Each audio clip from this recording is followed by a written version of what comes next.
Sorry to be a minute or two behind. We have a lot of ground to cover, so we'll jump in. Good afternoon, everyone.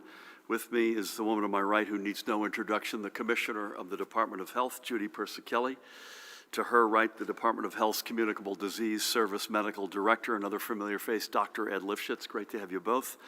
On my left is another guy who needs no introduction, the Superintendent of the State Police, Colonel Pat Callahan. We have Jared Maples, the Director of the Office of Homeland Security and Preparedness, Parimal Garg, Chief Counsel, a cast of thousands, and a point of personal privilege, happy birthday to New Jersey icon, 87 years old, Frankie Valli. Before we get into the meat of the order, Pat, as a quick follow-up to something you said at Wednesday's briefing, several of our friends in the media, Elise Young in particular, there were some discussions of potentially filing an Oprah request, that they were aghast that you mentioned your dog, a blue tick coonhound, but did not give his name or provide a photo. So everybody, here goes. This is Rudy Clyde Callahan. Don't let it be said when you all ask us about more information and transparency, don't let it be said that we don't follow up. On a very serious note, Pat and I were together this morning with the survivors of the Triangle, honoring the late Sergeant Brian McCoy, who passed in April of last year, but passed because of complications, health complications from his work in rescue and recovery at the World Trade Center just after 9/11. So I believe Patty is the 74th member of the New Jersey State Police to have been lost in the line of duty. Each and every one of their names were read out as it is every year. Last year, it didn't take place because of COVID. It did this year. So to Rosie McCoy and her great family, and to the survivors of each of the other 73 members of the state police who lost their lives in the line of duty, we say you are forever in our prayers. And it was great being with you. Thanks for having me. Jared, you were with us. It was great to see you there as well. Let's get to the news of the day, and we do have some significant announcements. So first up, I'm signing an executive order today, moving up the effective date of the reopening steps that we announced last Monday, which were to have taken effect 1 week from today on May 10th. They are all moved up to this Friday, May 7th. As a reminder, these included the increasing of the outdoor gathering limits to 500 individuals, increase indoor room capacities to 50%, up to 250 individuals for political gatherings, weddings, funerals, memorial services, and performances, reopening dance floors at private catered events. That includes proms, and for those of you who are having your prom this weekend, let it be said that we heard you. Increasing capacities at large outdoor stadiums and venues with more than 1,000 seats, up to 50% capacity, and other steps. We feel confident in moving up this timetable by 3 days, given the accelerated progress we are seeing in our vaccination program and hospital metrics and lower daily case counts. Additionally, effective this Friday, we will lift the prohibition on indoor bar-side seating. The Department of Health is currently finalizing its guidance, but all impacted restaurant, tavern, and bar owners should be prepared to ensure proper social distancing between patrons at their bars, either the CDC 6-foot requirement or physical partitions.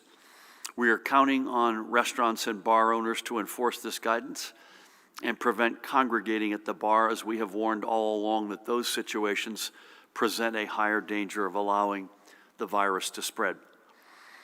And also effective this Friday, we will lift the prohibition on buffets and other self-service foods at restaurants. Again, full guidance is being finalized, but we will likely maintain the current limitations requiring food and drinks to be consumed while seated. Additionally, if you're not seated at your table while eating or drinking, you'll continue to be required to wear a mask. As I noted last week, we have been fully expecting to be able to take additional steps to relax regulations as more people are vaccinated and the weather warms up. And so long as all the vital metrics keep moving in the right directions as they have. And today, additionally, in coordination with Governor Andrew Cuomo in New York and Connecticut Governor Ned Lamont, we are ready to announce the next date for this further expansion, so long as we do not see any change or backtracking on our current path. So with that, here is where we anticipate being on Wednesday, May 19th. First, we anticipate completely removing the limit on outdoor gatherings. Instead of a hard cap on attendance, we will simply require that all attendees at any outdoor event keep social distances of at least 6 feet, and current mask requirements will remain in place. This means that the events that we all associate with a summer, from fireworks displays to parades to the state fair, can all go forward as long as attendees are keeping 6 feet of distance. And should the CDC, as I mentioned a minute ago, revise its 6-foot distancing guidance, we will revise our requirements accordingly. I have no inside knowledge here. My guess is that that 6-foot number will come down, assuming the nation continues to make progress. Next up, at our restaurants, again, this is all effective May 19. We will remove the current 50% capacity limit and allow restaurants to operate at whatever capacity allows them to continue to ensure a minimum 6-foot distance between groups. This will bring indoor dining in line with the current requirement for outdoor dining, which has never had a hard capacity limit, but has always been based on table spacing. We will also be removing the prohibition on tables of 8 persons or more, and tables may be spaced closer than 6 feet if DOH-compliant partitions are in use. For other indoor settings or businesses currently governed by a percentage-based cap, religious services, retail establishments, casinos, gyms and fitness clubs, personal care businesses, indoor and outdoor amusement and recreation businesses, and indoor and outdoor pools, the current 50% capacity limits will be lifted and be replaced with the same requirement, as I just mentioned, a minimum of 6 feet of social distance between individuals and groups. We are also substantially revising our indoor gathering limits. The general indoor gathering limit, which applies to house parties and other purely social events, such as a birthday party, will be doubled from 25 to 50 people. For catered events, funerals or memorial services, performances, and political activities, which are currently limited to 50% of a room's capacity, up to a maximum of 250, the percentage capacity will be scrapped. This means that these events will simply be limited to a maximum of 250 people, so long as social distancing can be maintained. We are also stating that gatherings overseen by commercial entities, whether they be conferences, expos, or trade shows, will also be subject to the higher 250-person limit. And to accommodate even larger indoor gatherings for which 250 people would be insufficient, whether they be sporting events or concerts or the like, we are stating that all large indoor venues with 1,000 or more fixed seats can operate at 30%, while maintaining the requirement that ticketed groups remain at least 6 feet apart. And a reminder that for all indoor activities, our current requirement that everyone wear a face mask except when eating or drinking is unchanged.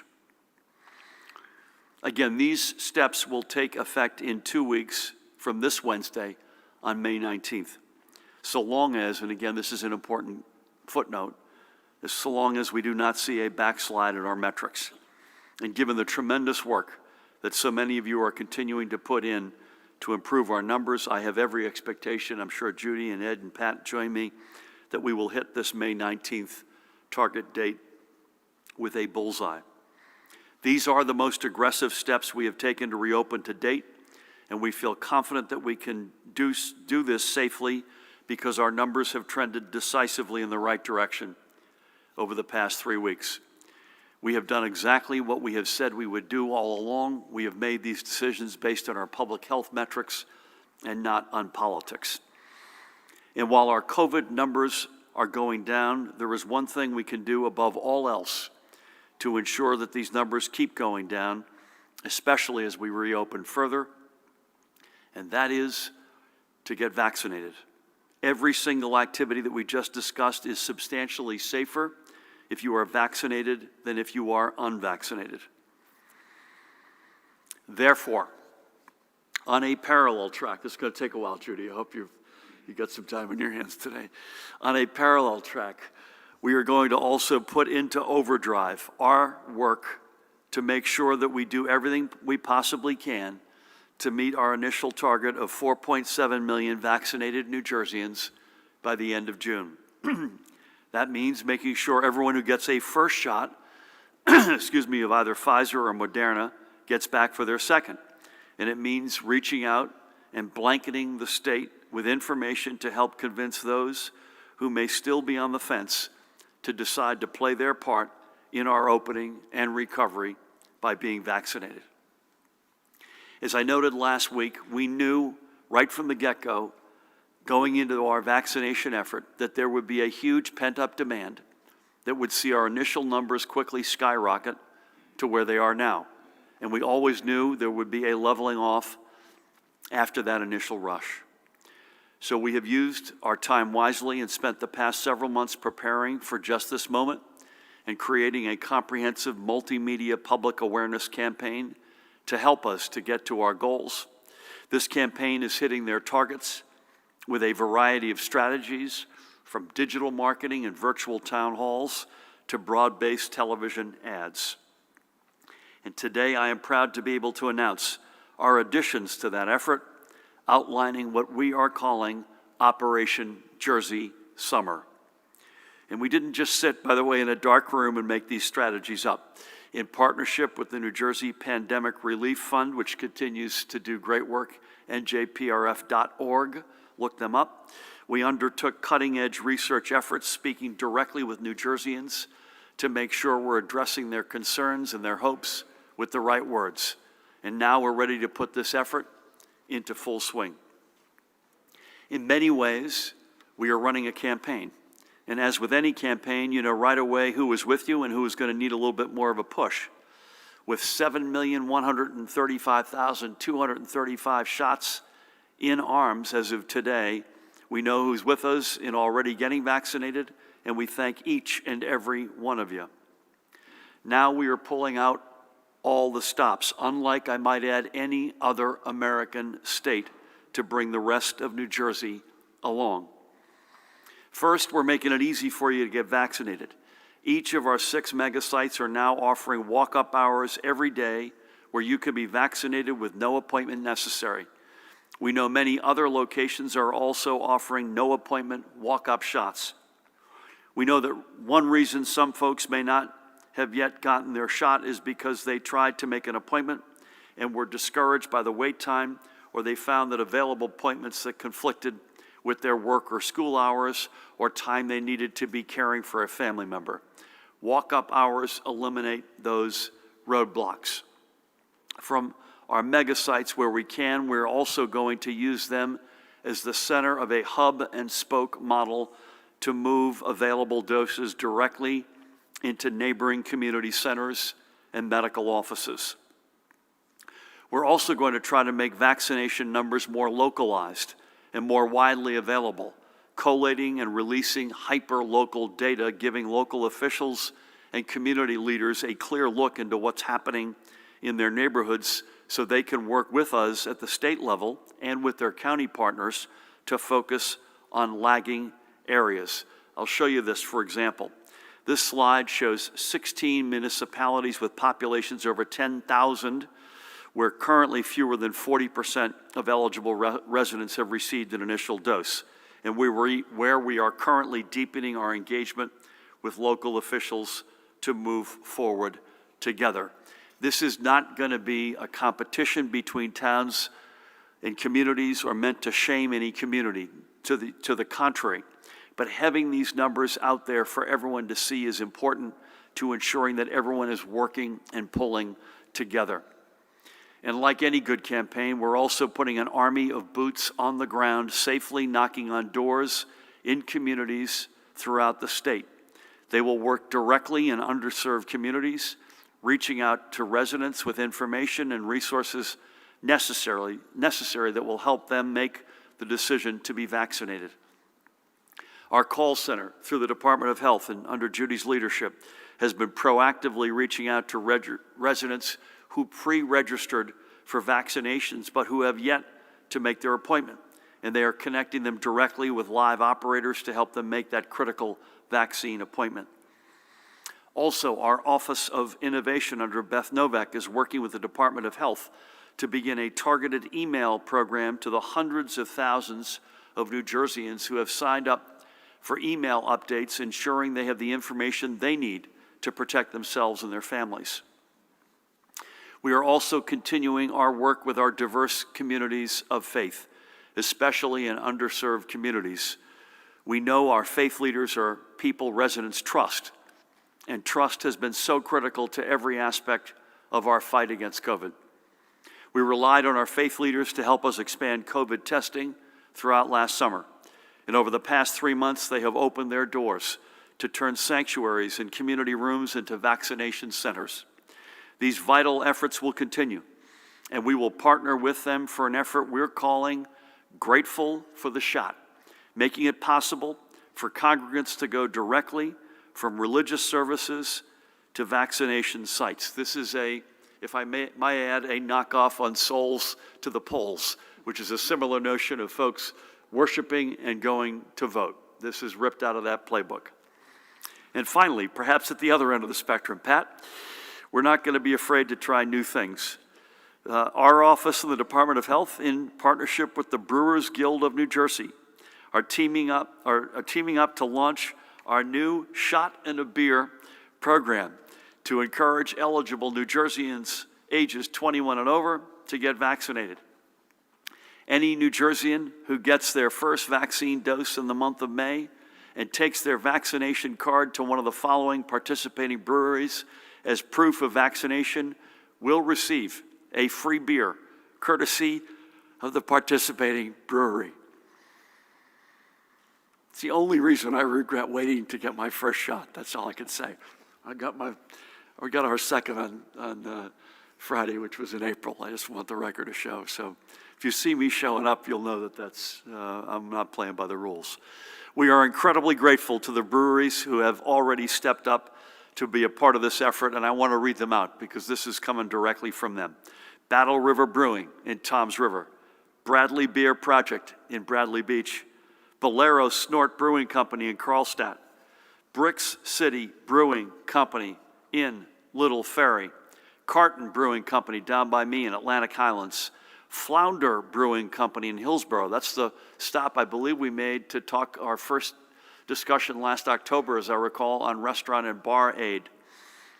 Flying Fish Brewing Company in Somerdale, Gaslight Brewery and Restaurant in South Orange, Hackensack Brewing Company, Kane Brewing Company in Ocean Township, Little Dog Brewing Company in Neptune, also by me, Magnifying Brewing Company in Fairfield in Essex County, and River Horse Brewing Company right down the road here in Ewing.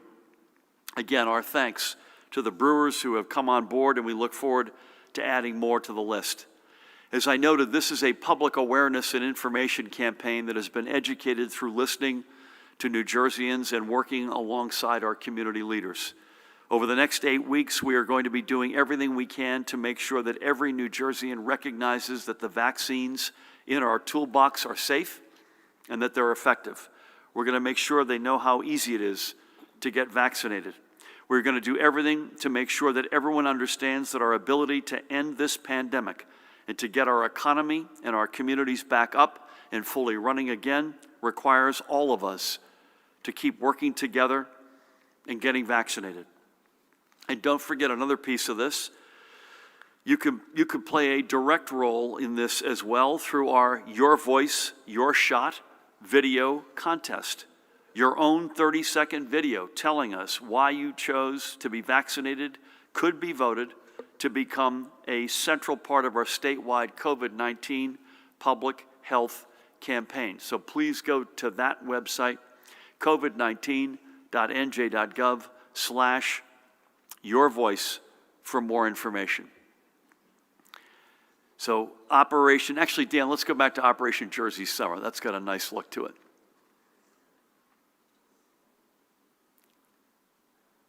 There we go. So folks, this is how I think about this. And I want to put this in a context of 1945. We have been at war for the past 14 months with this virus. And just as in that era, we are winning this war. But then and now, we're still losing too many of our comrades. So what this is, Operation Jersey Summer, this is our comprehensive effort, again, unlike any effort in any other American state, to drop the hammer. It's time to take Berlin and put a stake into the heart of this virus. And that is what this is about. Let's get to the numbers. Over the weekend, we passed 2 significant markers in our vaccination program as we administered both our 7 millionth shot and counted our 3 millionth fully vaccinated person.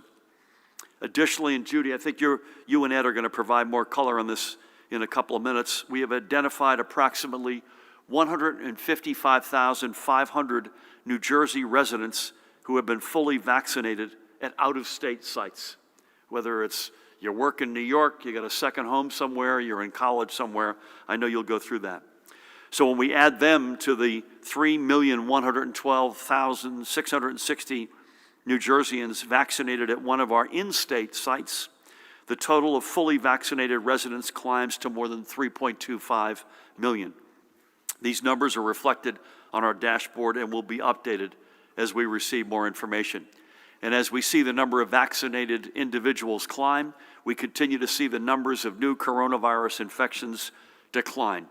Today, we're announcing 1,077 either positive PCRs or presumed positive antigen rapid test results. Now, surely 1,077 is too many for our taste, but let's recall that exactly on 1 month ago today, that number was 4,433. The rate of transmission is artificially low. I think it's 0.37, Judy, and I think you and Ed and team believe this is because it includes that day where we took the recharacterized the 10,000 cases, but it is still, by any measure, meaningfully under 1, and that's a huge deal. The positivity for Thursday's 35,761 recorded PCR tests was 4.94%. Again, not where we want it to be, but without question progress. And this progress is carrying over to our schools, where we continue to see a transition away from remote learning into either full-time, in-person instruction or hybrid schedules that have students and educators in their classrooms part-time during the week. You can read that, I think, for yourselves. And this is significant. And I would focus on the all-remote piece of this. The number of districts or schools remaining in the all-remote posture is just 17. That's down from 47 last Monday. And the number of students this impact has had decreased by 125,000 over the past week, and you can see it's just under 54,000, or 4% of all students. And of these 17 hybrid locations, I believe 8 are single charter schools.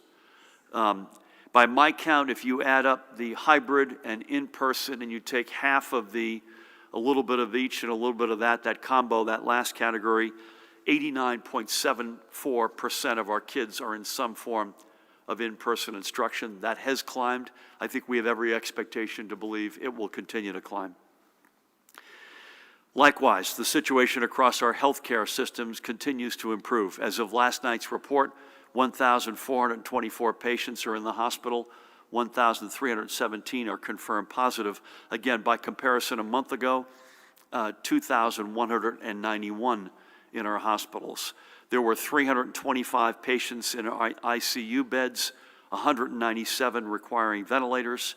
Throughout the day yesterday, 148 live patients left, 128 were admitted, and our hospitals reported not yet confirmed 18 losses of life.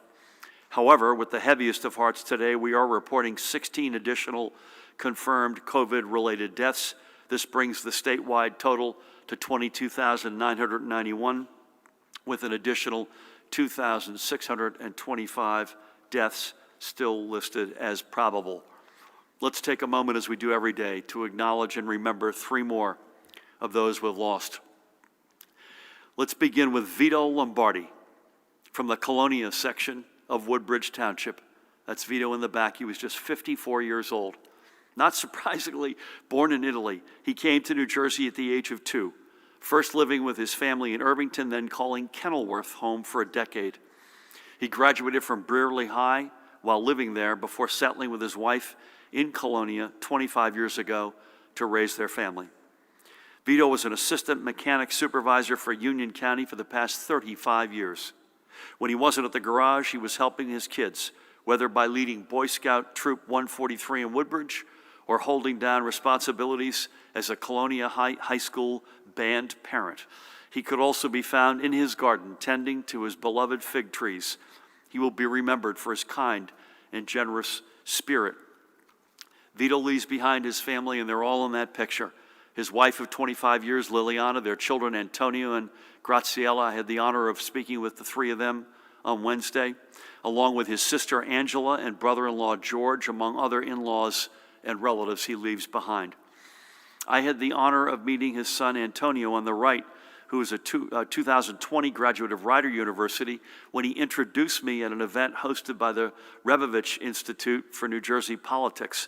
My friend Micah Rasmussen, the Institute director, recalled seeing Vito in the audience, beaming with pride as his son introduced the governor. And I know he is still proud of the tremendous young citizens his children have become. We are honored that Vito found his American dream in New Jersey, and we know he'll still be watching over his family and his fig trees. May God bless him and watch over him and his family. Next up, let's come right here to the Trenton area to remember Bliss Michelson, the Bliss Man, an accomplished musician and longtime classical music host at WRTI Radio. Bliss was 71 years old. He was born in West Chicago and picked up the double bass while in junior high school, sparking a love of classical music that would lead to his earning a bachelor's degree in music and performance from the Chicago Musical College at Roosevelt University. Across his career as a professional musician, he would perform with the San Antonio Symphony, the Buffalo Philharmonic, New Jersey Capitol Philharmonic, Staten Island Philharmonic, and Newtown Chamber Orchestra. In an orchestra, he was one of many. But every Monday for the past 7 years, listeners of WRTI could find him on their dial. He previously worked as the production manager at another West Windsor station, WWFM, for nearly 20 years. Away from work, Bliss could often be found tending to the sheep at his home outside of Hightstown. Bliss's wife, this is unbelievable, the oboist, Peggy Wiltrout, also died of COVID back in February. They had met at the Jersey Shore during a rehearsal with the Orchestra of St. Peter by the Sea in Ocean Grove and were married in 2013. Bliss is survived by his niece Amy, who I had the great honor of speaking with on Wednesday, and a nephew and other relatives. We thank Bliss for a lifetime of beautiful music. May his life and career inspire tomorrow's musicians, and may God bless and watch over him and Peggy. And finally for today, we honor the short yet spirited life of this guy, Jeremiah Trusty. He was just 38 years old and called Jersey City home. Born and raised outside of Philadelphia, the son of a mother who worked in sales at DuPont and a father who was a postal carrier, Jeremiah showed numerous talents at an early age. He could sing and act, had a tremendous sense of humor and timing. He was a standout basketball player. His aptitude on the court earned him a scholarship to play basketball at Wheaton College in Illinois, where he earned a degree in communications. Never one to be pigeonholed throughout his career, he would tend rides at Disney World, play basketball in Japan, work in improvisational comedy, and be a successful model and commercial actor. He enrolled in musical theater workshops at the New York Film Academy and studied under the famous actor and director Tom Christopher Warren.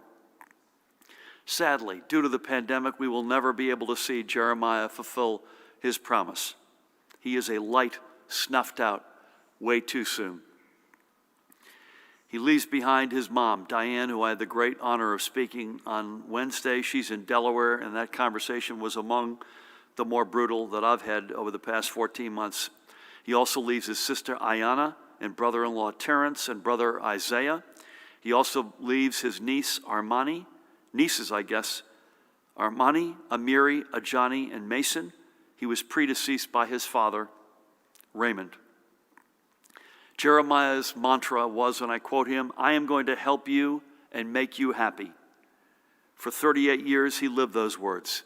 May his memory bring smiles for years and years to come, and may God bless him and his family. So 3 more tremendous lives lost, 3 more families added to the list of those who have already experienced the worst of this pandemic. We honor them all. Next up, switching gears for a second, let's honor another organization that is helping its community stay strong throughout these times by keeping families fed. The Healthbound Foundation of Ridgewood in Bergen County was founded by registered dietitian and author Stacy Antine. Founded in 2015, the Health Barn Foundation has stayed true to its mission, which is to provide nutritious meals to children, families, and seniors in need across Bergen County in North Jersey. Prior to the pandemic, through its various programs, Stacy and her team of volunteers were logging thousands of hours to provide more than 9,000 hot meals for families. They partnered with the Ridgewood Chamber of Commerce to provide meals to frontline workers and families. But the struggles with food insecurity stemming from the pandemic have meant that the Health Barn Foundation is now averaging more than 1,300 meals a day, relying on a small army of more than 100 volunteers to deliver them. For her tremendous efforts, Stacy was invited to ring the closing bell on the NASDAQ exchange this past January. And more recently, the Health Barn Foundation received a grant of $1 million through the New Jersey Economic Development Authority's Sustain and Serve NJ program. This means Stacy and her team can partner with Bergen County restaurants to provide the meals the community needs, and more than $550,000 of that grant has already been put back into Ridgewood's restaurant communities. I caught up with Stacy on Wednesday, had a great conversation, and thanked her for the great work she and her volunteers are doing for the families who rely upon Health Barn Foundation and the restaurants who are being kept strong through their grant. She hopes that the Sustain and Serve NJ program keeps going. She made the fair point there was food insecurity before the pandemic, and there's going to be food insecurity after it. This program is the ultimate win-win, and this organization, Health Barn Foundation, is as good as it gets. Check them out, healthbarnfoundation.org. Next, I once again must note that while we're making great strides against the pandemic here at home, there are others of our world that are facing their darkest days. Right now, all eyes are on India, the nation from which so many of our fellow New Jerseyans hail and where many still have family and friends. There are several great organizations working to provide the supplies that India needs to turn the tide, ventilators and oxygen, PPE among them. These groups, this is not a complete list, but these are good groups, I promise you. These groups include the New Jersey chapter of the American Association of Physicians of Indian Origin, also the Sewa International, USA. Aid to India is also being directed by numerous international organizations, including, as you can see, Oxfam, Rapid Response, and UNICEF, among others. Tammy and I made some donations across these 5 organizations today to help speed relief to India. If you all have the means, I encourage you to do the same. As I said last Wednesday, the world stood with us when we were at our lowest. Now it's time to return the favor, and it is especially noteworthy for us to stand with India, which holds such strong connections with our state and our people. Before we leave this, money is clearly a big part of this, but it's not the only piece of this. I know there's a hospital call, Dan, I believe, on right now between the Hospital Association, members of our administration with Hospitals of India, and I assume it's their administration. I had a fair number of conversations over the weekend on specific items. We will continue to do everything we can, whether it's money or other resources that India needs in their hour of need. And lastly, and this is awful, I must acknowledge the tragedy in Israel last week when a crush of celebrants at a religious festival in Mount Meron turned into a stampede. One of the 45 who lost their lives was a fellow New Jerseyan, this guy, 19-year-old Donnie Morris of Bergenfield. We send our condolences to all in Israel, and especially to Donnie's family, and may his memory be a blessing. I tried his dad earlier and sent him a note, but they are in Israel, I believe, returning tomorrow. Please, God, keep this lad and his family in your prayers. So that does it for me. I know we covered a lot of ground, but the fact that we can do so much at this time is because you all have done so much over the past year plus to help us crush the curves and position ourselves for victory against this pandemic. Again, keep in mind, we have been at war. We want one last huge offensive battle to run this thing into the ground once and for all. Let's keep it up. Keep getting vaccinated. Keep using your common sense. We are getting there, and we will get there together. It's now my pleasure to welcome the woman who needs no introduction, the Commissioner of the Department of Health, Judy Persichilli. Thank you, Governor, and good afternoon. As the Governor shared, our vaccination program surpassed the 7 million doses administered mark, and more than 3 million New Jerseyans have been fully vaccinated. That's two incredible milestones. To keep this momentum going, we know we have to be more strategic to get even more residents vaccinated. As the Governor shared, we began the deployment of the COVID Community Corps over the weekend at University Hospital's Health and Wellness Festival in Newark. Members of the Corps engaged with about 200 individuals, answering questions and providing accurate information about the vaccines. Throughout the event on Saturday, 338 doses were administered. 87 of the individuals who received their first dose that day were actual walk-ins. The goal of the COVID Community Corps is to increase public confidence in and uptake of the COVID-19 vaccine, particularly in underserved communities or hard-to-reach communities across New Jersey. We began recruiting members in March, and since that time, more than 900 members have been trained on COVID Vaccine 101, vaccine eligibility, and pathways to register for the vaccine. These individuals will be visiting underserved communities to connect people to the vaccine by scheduling appointments and to help address misinformation and vaccine hesitancy. They will also assist those with limited English proficiency and individuals with limited technology access with the vaccination process. We also used one of our mobile command centers, command units, for the first time at the festival in Newark. In advance of rolling out the mobile units, the department has identified 40 municipalities that can benefit from mobile or community vaccination efforts based on the percent of racial and ethnic minorities, the percent of those living in poverty, COVID-19 death rates or disease burden, and vaccination rates. 10 of the 40 municipalities have already benefited from community vaccination engagements in partnership with FEMA and faith-based organizations. The mobile command centers will start providing mobile vaccine events to the remaining 30 identified municipalities. The COVID Community Corps and our mobile units will be vital in helping us meet our vaccination goals. We have also been tracking doses administered to New Jersey residents out of state and have added that number to our dashboard today. 357,974 doses have been administered to New Jersey residents out of state.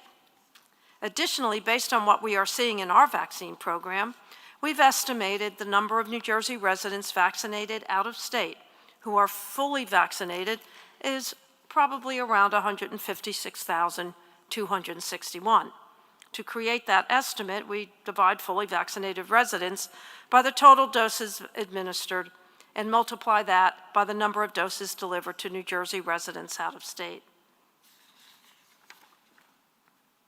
Moving on to my daily report, as the governor shared, our hospitals reported 1,424 hospitalizations of COVID-19 positive patients and persons under investigation last evening. These numbers continue to decline. As a point of reference, the last time we were at this number of hospitalizations was last June. 325 of our patients are in ICU or critical care, and 61% of the ICU patients are on ventilators. There are 3,147 reports of the CDC variants of concern in New Jersey. 2,901 of these reports are the UK variant B117. Additionally, we're reporting 97 cases of the Brazilian variant P1, 7 reports of South African variant B1.351, and 142 cases of the California variants, which are in 2 categories, B1.427 and 1.429. Since the last press briefing, there has been 1 new report of multisystem inflammatory syndrome in children. We now have 116 cumulative cases in the state, but none of these children are currently hospitalized. At the state veterans' homes, since our last press briefing, there have been 2 new positive resident cases, 1 in Menlo Park and 1 in Paramus. At the state psychiatric hospitals, there are no new cases among patients. As reported, the RT today of 0.37 appears lower than expected, and most likely is due to the 10,000 duplicate cases removed from our case count due to the 7-day rolling average. This is factored into that number. On a daily basis, the RT is approximately about 0.62. So we will be continuing to evaluate that and see how this result goes forward. But suffice it to say, we are definitely under 1 and the lowest RT that we've seen in quite a long period of time. In terms of positivity, in New Jersey, the daily positivity as of April 29th is 4.94. Northern part of the state, 4.47. The central part of the state, 4.76. And the southern part of the state, 6.78. So that concludes my daily report. Please continue to stay safe, mask up, physically distance. Stay home when you're sick, get tested, and let's get vaccinated, NJ. Thank you. Amen to all. Thank you, Judy, for today and for everything.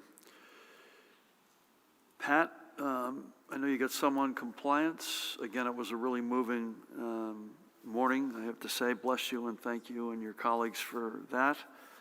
And I know you also have a hand in the grateful for the shot element of the campaign here. So any or all the above, please. Thank you, Governor. Good afternoon, and thank you and the LG and AG and Director Maples for being there this morning. It was good to be together on that somber event.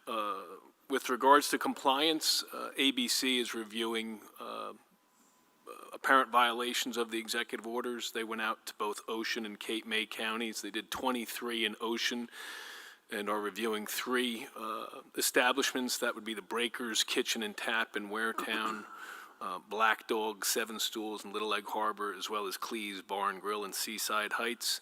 They did 12 inspections in Cape May County and are reviewing 7 apparent EO violations, and they are in the following 7 places. Yesterday's in Upper Township, Tuckahoe Inn, also in Upper Township, Lavari Seafood and American Grill in Upper Township, Old City Pub in Wildwood, The Deck at Holly Beach in Wildwood, Firehouse Tavern, Wildwood, and Blue Water Grill in Wildwood. And yes, to your point about Operation Jersey Summer, I was on a Zoom call Saturday morning with Bishop Tyrone McCombs, South Jersey Ecclesiastical Jurisdiction pastors, among community engagement and kind of a building trust phone call with engaging with our those that we serve. But a big part of that meeting was their agreeing to assist us with that Grateful for the Shot campaign. So a big thank you to Bishop McCombs and those pastors from South Jersey who have agreed to step up so we can do our part in getting shots in the arm. And I will just close with the understanding that Rudy Clyde's cell phone has now blown up from his family and friends in Alabama, where we rescued him from. Thanks, Gov. Wow, that's nice. I love what you're doing with his headgear there, too. Very nice. We'll leave compliance where it is. That's a higher batting average than we've had of late, so that's a little bit concerning. So we got to make sure we're doing the right things. Again, we're taking a whole bunch of steps here today, which should make it easier to comply. I would just say the number one thing that I would be focused on, I'm sure the ABC will be focused on after May 19th, is congregating at a bar. That's going to be the inside. That's going to be, I think, our number one compliance challenge. And folks know that we will be, our colleagues will be focused on that. I think we'll be in a similar rhythm this week that we've been of late, with you virtually tomorrow and then back here at 1 o'clock and probably virtual for Thursday and Friday. And I think that's it for now. Mike, is that you? We'll start over with Michael and sweep across. Good afternoon. Good afternoon, Governor. Thank you. What's left, if anything, to still open up? Are there any big remaining things that that should be opened up or will be opened up soon? Can you talk about enforcement of the social distancing at some of the restaurants and bars and so forth? Will summonses still be released? And then a question, or issued, I should say. And then a question from my colleague Wayne Parry in Atlantic City. Wayne asks, he says, anti-smoking advocates are calling for the temporary COVID-related ban on smoking at casinos to be made permanent once the pandemic is under control or over. Do you favor doing that, or are you going to let it return to the pre-COVID 25% on casino floors? Thank you. So we're going to try to do this quickly today because we got, and I'm honored to go next door after this and nominate another extraordinary member of our cabinet. What's left, Michael, is a fair amount of stuff. Some of it's in the Fed's hands and some of it's in our hands. So the 6-foot distance is still very much out there. That could change. We do have capacity restrictions on the inside. So, at a catered event, it is, what we've said it is. I think large seat venues where we've, on the inside, we've said 1,000 seats or more, you're at 30% capacity. That hopefully will change. Again, outdoor fixed seat venues, what's keeping the cap after May 19th on MetLife, if you want to put a fine point on it, is the 6-foot requirement, which I think by our math, if everyone bought a single ticket, and so it's going to be higher than this, but it's 28,000 plus or minus. That clearly we want to see go up. So there's a number of things that we still have in place, but these are huge steps, unlike any that we've taken since the beginning of this, and I hope we can take more. Will things be enforced? You betcha. And I think I anticipated your question. And the one that I'm looking at and most concerned about, I think you are as well, and Judy, is indoor bar congregating. So we're going to allow this Friday indoor bar seating. Either you're 6 feet apart or you've got DOH sanctioned partitions. I'm not sure Judy's going to every bar to confirm that, but Pat and I are very happy. I know Ed will join us as well to help ease the burden. But we don't want people standing around on top of each other. I've got no opinion yet on the, we haven't considered the anti-smoking piece. I've seen the advocates make, I think, a very compelling case. I was in and around casinos a couple of times this weekend, and by the way, that looked like everyone was doing the right thing. Really impressive when you talk about partitions at every single gaming table, they exist. People wearing face coverings pretty much to the person. Really impressive, but no news on that, Michael, yet. Good to see you. Brent, let's come across to you. Good afternoon. Good afternoon. What about increasing in-person government services? Will you still keep issuing public health emergencies now? Does this affect the fate of eviction and foreclosure moratoriums? Off topic, what do you think about Pine Valley Golf Club finally admitting women, and have you ever played there? And NJ.com ran a story this weekend saying women appointees hold only 28% of seats on state boards and commissions. What can be done about this, and would you support a law calling for all boards to be 50% women? I missed you went so fast, I got government services, Government public services, health, then what was public the health next one? emergencies. Does any of this affect the fate of eviction and foreclosure moratoriums? Okay, I got it. And then I get, government services in terms of when they're back in person? Yeah, that'll continue to depend on which part of government. But a reason that is, the reason we gotta all go back in the office because it's been 14 months isn't a good enough reason. It has to be, you're going back in because the virus has been driven to the ground, the positivity rate is at an acceptable level, we have proper health protocols in the offices, but it'll depend on the office. You've been going in every day for 14 months. I've been doing the same, Pat's been doing the same. So that'll continue to depend on what part of government you're in. And obviously, motor vehicles has got a big in-person component, and that will continue to be the case.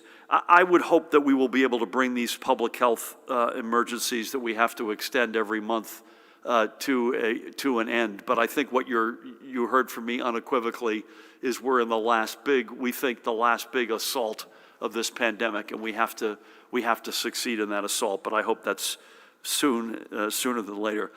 None of what we're announcing today has any impact on evictions. That continues to be status quo.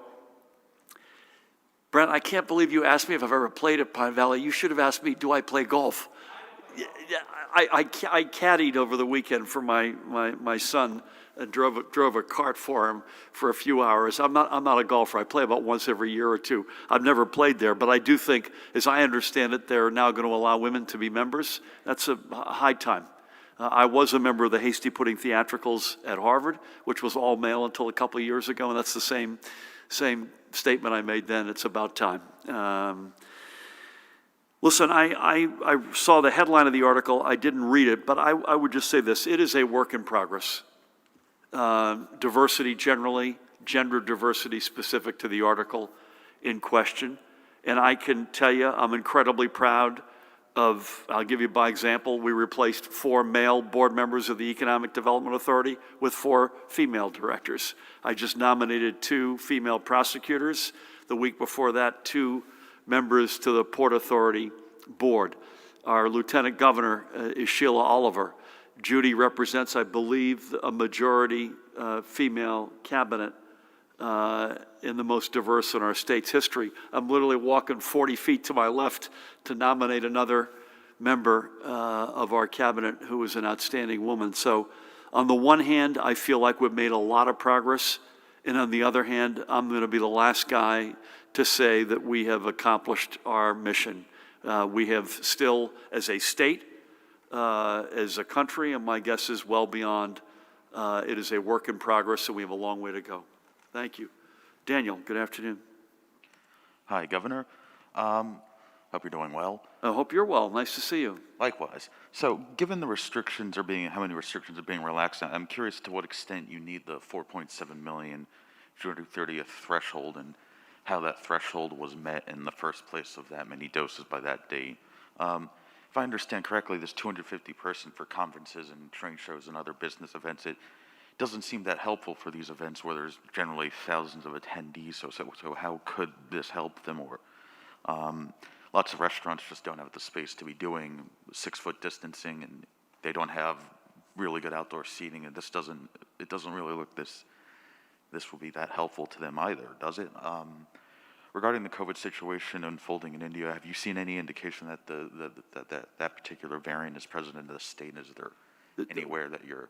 That it's what, sorry? That particular variant is present in the state, any area, or that you're monitoring of the population to any area in the state that you're focusing more on? And one more, just given the small presence of the J&J vaccine and the 2 doses wait time period between Pfizer and Moderna, does the state essentially have until the end of this month to reach its 4.7 million goal by June 30th? Thank you. Thank you. I'm going to start, and Judy and Ed should weigh in. Ed, we got to get your money's worth here, so particularly the Indian variant, you may want to come in on. The 4.7 objective was 70%, 70% of our adult population. And I think Judy and or Ed have referred to this over time. If you take that number plus the presumed folks who have some immunity because they've had coronavirus, that combination gets you to a level that Tony Fauci and others talk about of 85% of the population. So that number continues to be an important objective for us. And we always say an initial objective. This is the surge to get us to that initial. I recognize raising it to 250 for conferences is not the promised land, but at least it's a step, a meaningful step in the right direction. And let me just walk you through why this may be a bigger step than it appears. And I'll think about a couple of casinos with big fixed seating indoor, like the big theater at the Ocean Resort or the theater at the Hard Rock, to pick two. Borgata's got one as well, although they use more of a ballroom setup. It's 250 persons per room.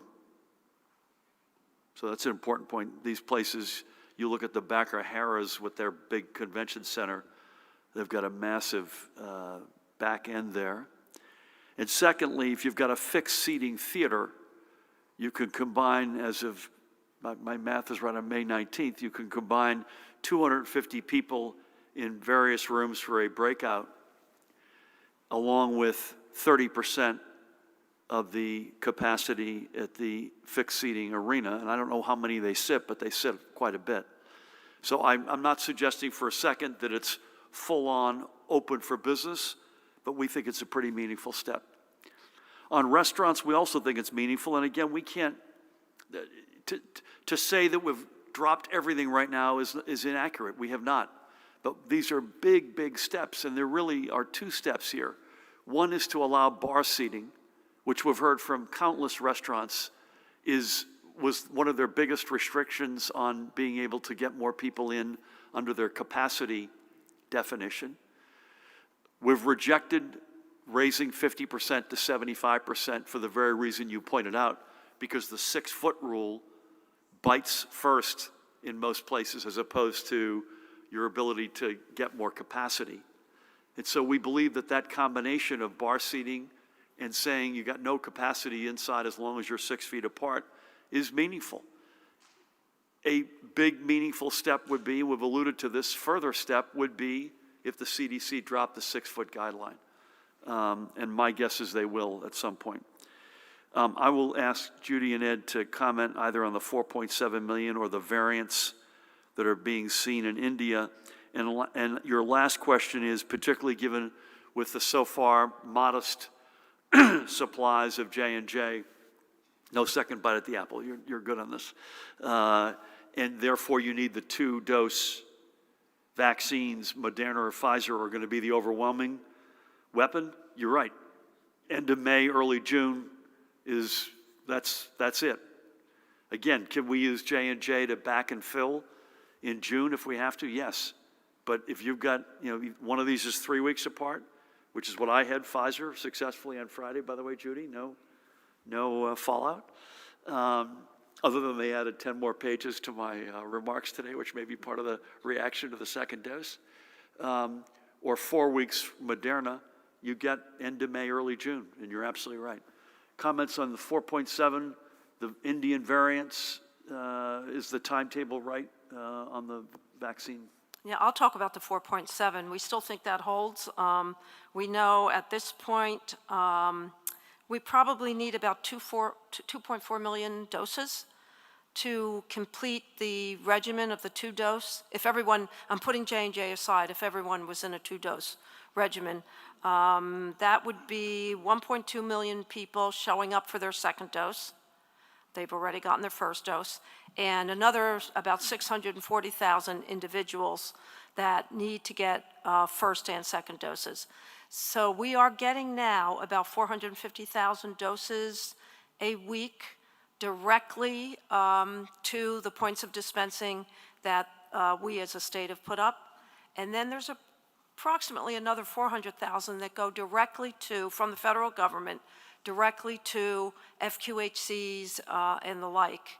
So we think we will make our goal of 4.7 million fully vaccinated by the end of June. And again, this Operation Jersey Summer is to go on the offense to ensure that happens, right? Yep.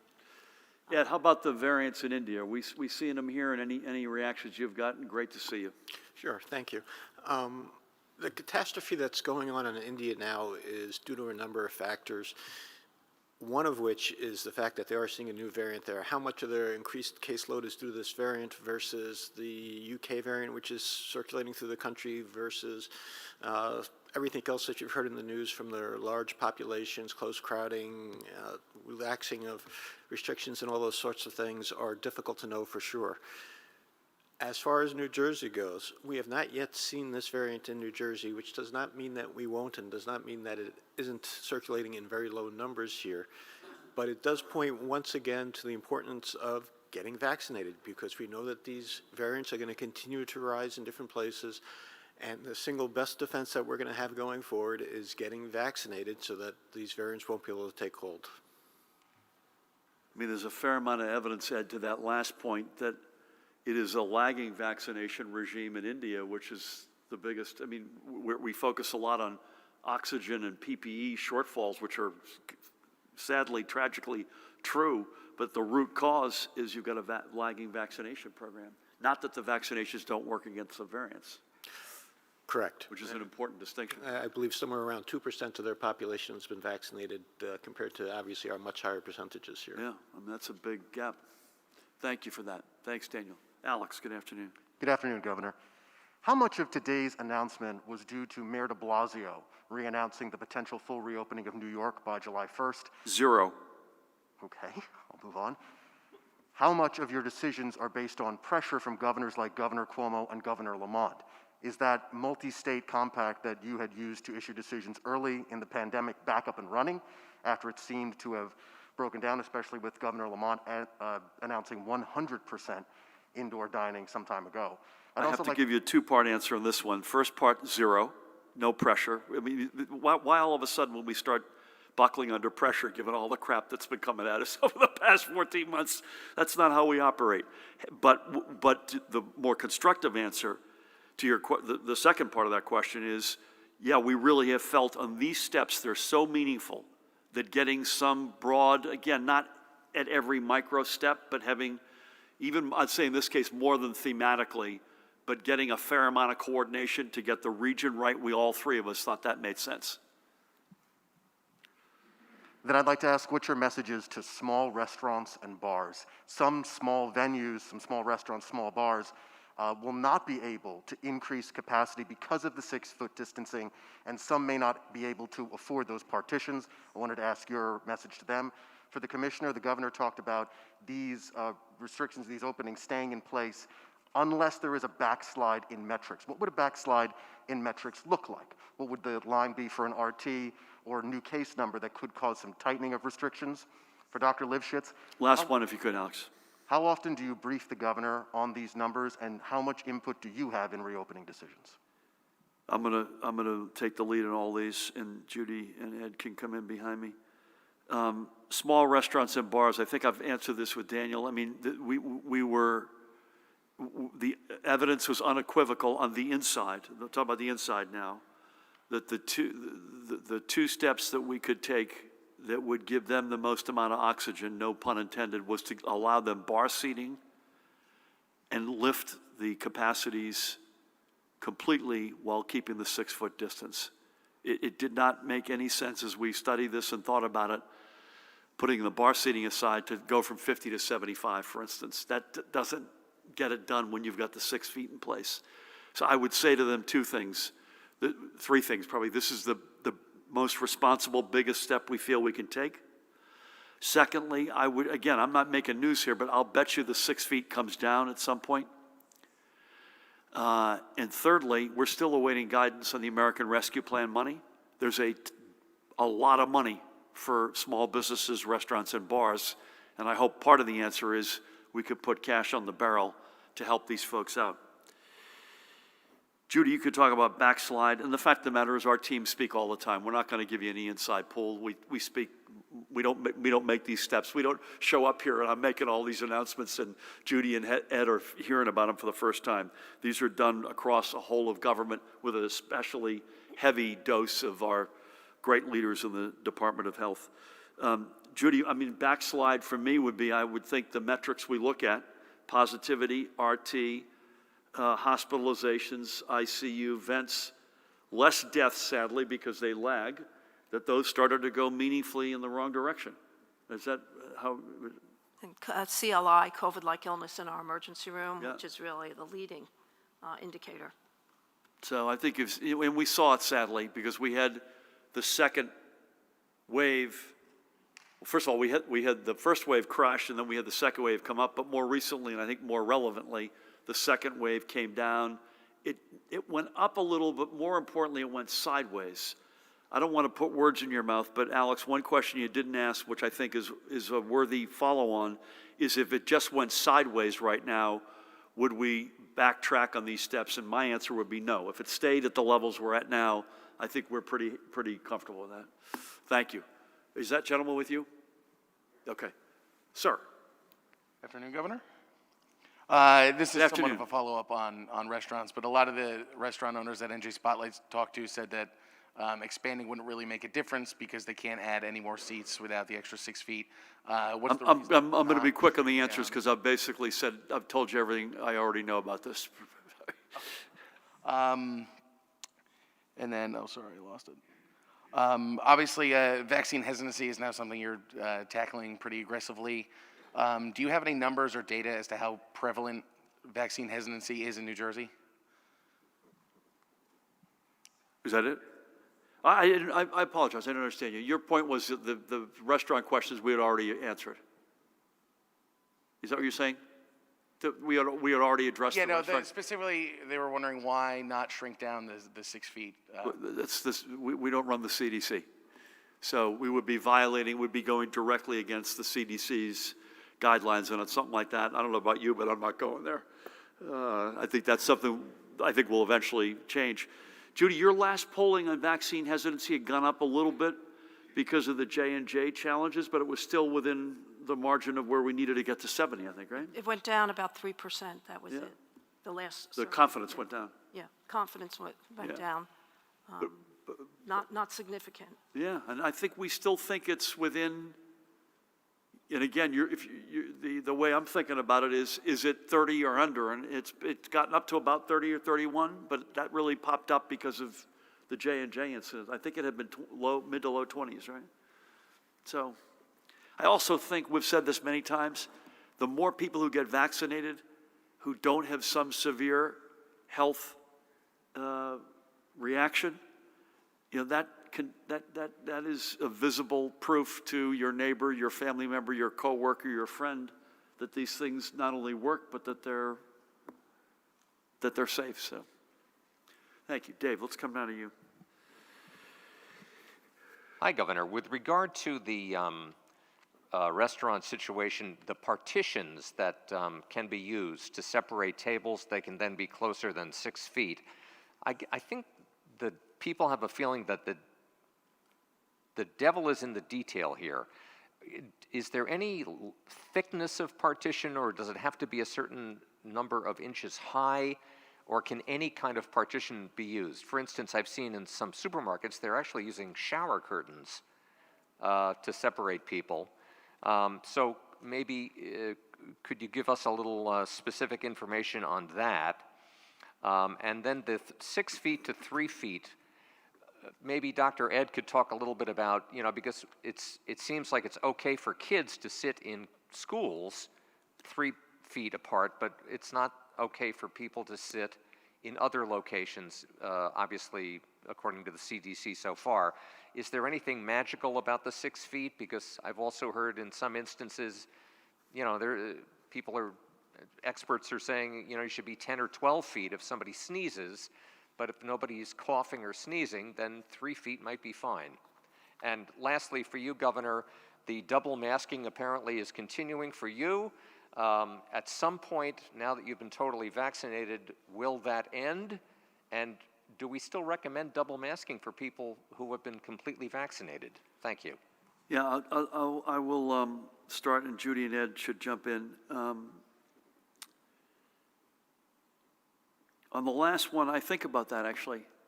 Tammy and I went running on the boardwalk in Atlantic City yesterday. And when we run, it's just the two of us, and then we've got a couple of Pat's colleagues with us, and they're usually either behind or usually behind us. And I think technically we don't, we're in the same bubble, we're in the same household, we've both been vaccinated, which I think is less relevant in this case. It's more that we're in the same bubble. And we were wearing our masks. And, our standing policy is if you're outside and you can't socially distance, you should wear your mask, but if you can, you don't need to. And that obviously does not include someone in your own household. It's habit. I think I'm sort of in the better safe than sorry. But I do think about it. My guess is that's going to change. I think someone responded that President Biden, I think over the weekend I read, he did not say this, but one of his colleagues said he wears it now as much out of habit outside. And I have some sympathy with that. I don't know about you, but you should jump in on that. The 6 to 3, I assume, and Ed, you should weigh in on this. I assume that it is an acknowledgement that kids just have been less impacted by this virus. It's probably partly an acknowledgement that there's no school system in America large enough to keep every kid and educator 6 feet apart from each other. It's just not doable. But I'd like the experts to comment on that. I've got no color on the partition. I've not seen any shower curtains, I have to say. Was in a restaurant Saturday night that actually had decent distancing, but had plastic sort of 6 feet high, pretty sturdy separations of a couple of tables where they didn't feel like they could quite get the full 6. Pretty impressive, but either 6 versus 3 with kids or specs on partitions. Ed, any? Sure. First off, as the governor said, certainly I would strongly encourage us, as we always do, to follow the CDC's lead. So I do not think that we'll be changing anything until the CDC goes ahead and changes that. You are correct that there's nothing magical about the number 6 feet or 3 feet or 10 feet. Clearly, the further apart you are, in general, the better. In some countries in the world, from the beginning, it's been 1 meter, which is just over 3 feet, has been what they've been talking about from the beginning. As the governor also said, it is somewhat safer in children, both because they tend to be less impacted if they get ill.